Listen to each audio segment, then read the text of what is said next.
सुप्रभात बच्चों, कैसे हैं आप। आशा है आप सभी वीडियोस को देख रहे हैं और हमेशा की तरह लाइक, शेयर और सब्सक्राइब भी कर रहे हैं। बच्चों, आज अपनी इस वीडियो में हमने क्या करना है, हमने करना है संधि का आखिरी टॉपिक। कौन सा? विसर्ग संधि। स्वर संधि छुट्टियों से पहले कर चुके हैं, व्यंजन संधि हमने अपनी पिछली वीडियो में किया और आज हम करेंगे विसर्ग संधि। ठीक, तो चलिए चलते हैं अपनी वीडियो की तरफ। ये बच्चों शुरू करते हैं अपना पाठ संधि, है ना। संधि में आज हम क्या करने वाले हैं, मैंने अभी आपको बताया था विसर्ग संधि। तो देखिए, जानते हैं विसर्ग संधि क्या है। विसर्ग संधि, विसर्ग के बाद स्वर या व्यंजन आने पर उसमें जो परिवर्तन होता है उसे विसर्ग संधि कहते हैं। ठीक, यानी कि विसर्ग के बाद, विसर्ग क्या होता है, वो जो दो छोटी बिंदियां लगाते हैं हम, है ना। विसर्ग के बाद चाहे तो स्वर आए या फिर व्यंजन आए, स्वर या व्यंजन किसी के भी आने पर जो भी परिवर्तन होता है उसे क्या कहते हैं, विसर्ग संधि। देखिए नीचे दो उदाहरण मैंने दिए हैं। निह जमा आशा, तो विसर्ग के बाद क्या है, आ, मैंने हाईलाइट किया है। तो आ एक स्वर है। एक नया परिवर्तित शब्द हमें मिला, एक नया शब्द हमें कौन सा मिल रहा है, निराशा। दूसरा है तपहा जमा वन, तो विसर्ग के बाद क्या है, व एक व्यंजन है। यानी कि चाहे स्वर आए या व्यंजन, जब कोई नया शब्द हमें मिलता है जैसे निराशा और तपोवन, तो उसे कहते हैं विसर्ग संधि। एक बारी स्वर संधि, व्यंजन संधि, विसर्ग संधि तीनों की परिभाषा पर चर्चा कर लेते हैं हल्की सी। स्वर संधि में क्या था, देखिए याद कीजिए। स्वर संधि में था दोनों स्वरों का मेल। व्यंजन संधि में था दोनों व्यंजन हो या एक स्वर एक व्यंजन हो, या व्यंजन या स्वर हो, है ना, कोई भी हो सकता है।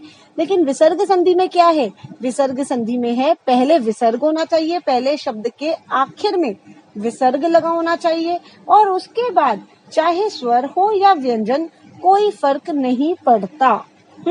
विसर्ग होना जरूरी है, पहले शब्द के आखिर में विसर्ग होना जरूरी है, तो होगा विसर्ग संधि। अब हम जानेंगे विसर्ग संधि के नियम। विसर्ग संधि के नियमों को जानना बहुत जरूरी है ना, क्योंकि तभी आपको पता चल पाएगा कि ये परिवर्तन होता कैसे है शब्दों में। तो चलिए एक एक करके नियम देखते हैं।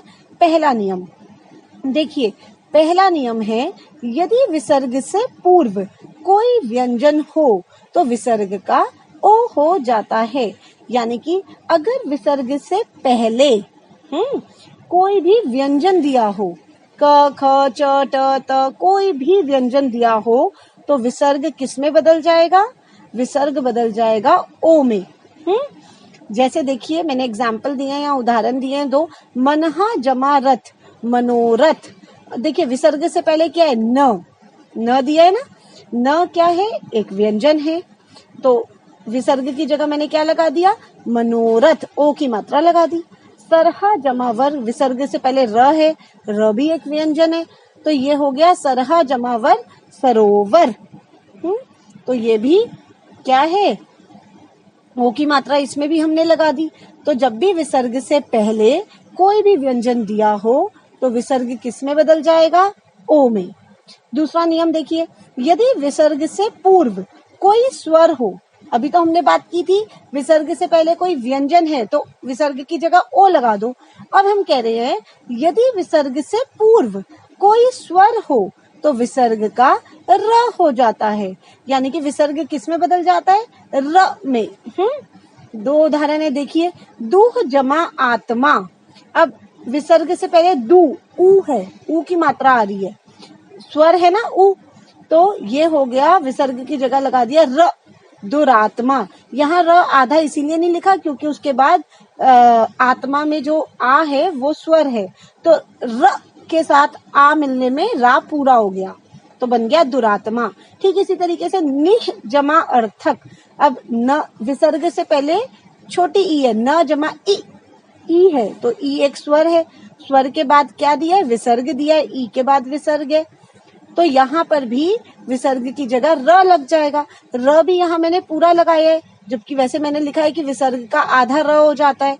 पूरा र क्यों हुआ ये, क्योंकि इसमें भी इसका मेल किससे हो रहा है, अर्थक।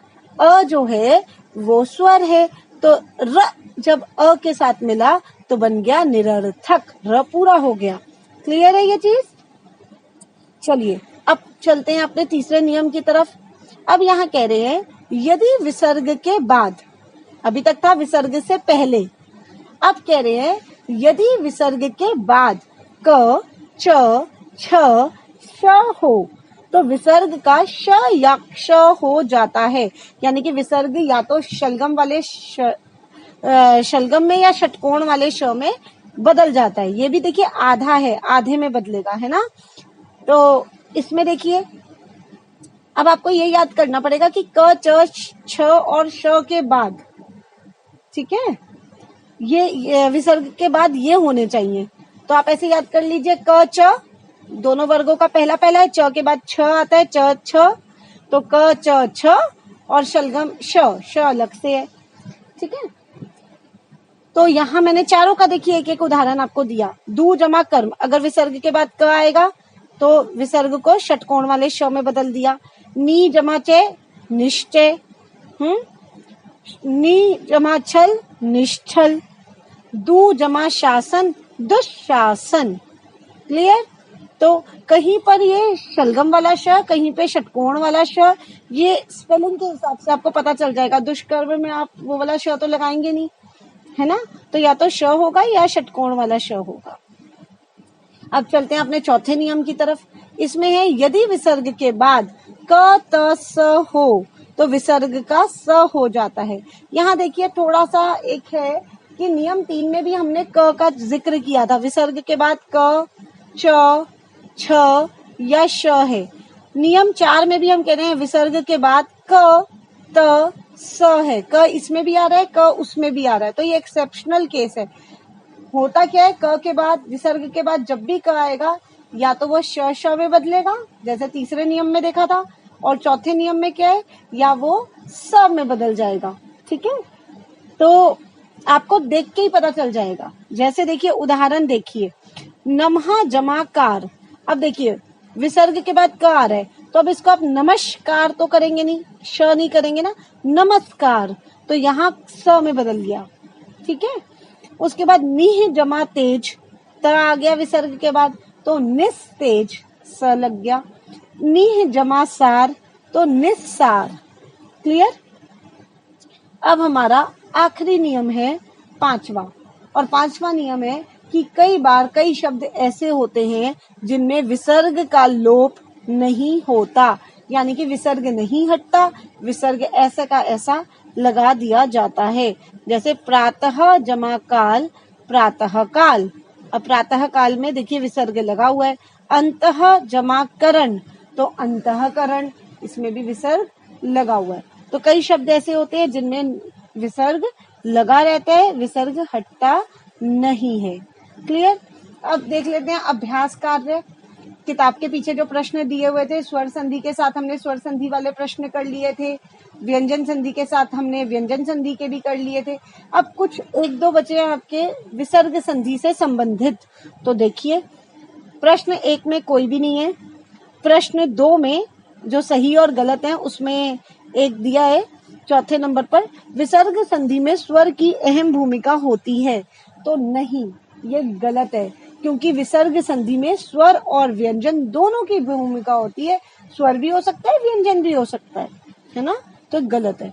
प्रश्न 3 निह जमा धन, तो ये क्या होगा, तो देखिए ये होगा निर्धन, क्योंकि विसर्ग से पहले क्या है हमारे पास, यहाँ आप देख लीजिए वो दिया हुआ है, स्वर दिया हुआ है, स्वर है ना ई, तो विसर्ग से पहले स्वर आएगा तो क्या होगा, र में बदल जाएगा, निर्धन, र लग गया, र आधा है इसीलिए र ध के ऊपर चला गया।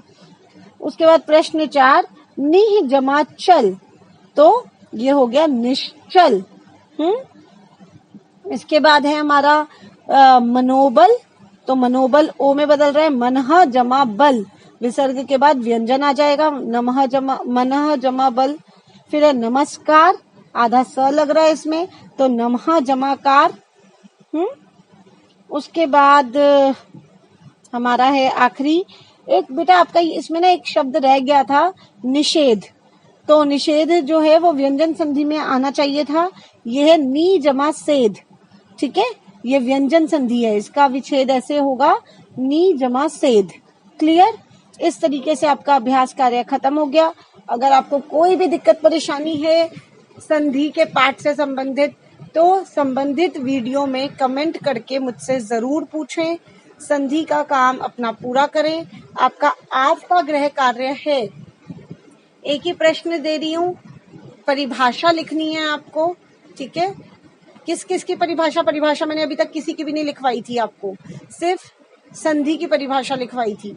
तो अब आपका आप एक ही प्रश्न बना दीजिए, परिभाषा लिखिए। पहला स्वर संधि, परिभाषा लिखेंगे तो साथ में उदाहरण भी दे दीजिएगा 2, ठीक है। फिर दूसरा व्यंजन संधि 2 उदाहरण, विसर्ग संधि 2 उदाहरण, ठीक है। इसके जितने भी एग्जाम्पल्स थे वो सारे बैक एक्सरसाइज में हमने किए हैं, ठीक।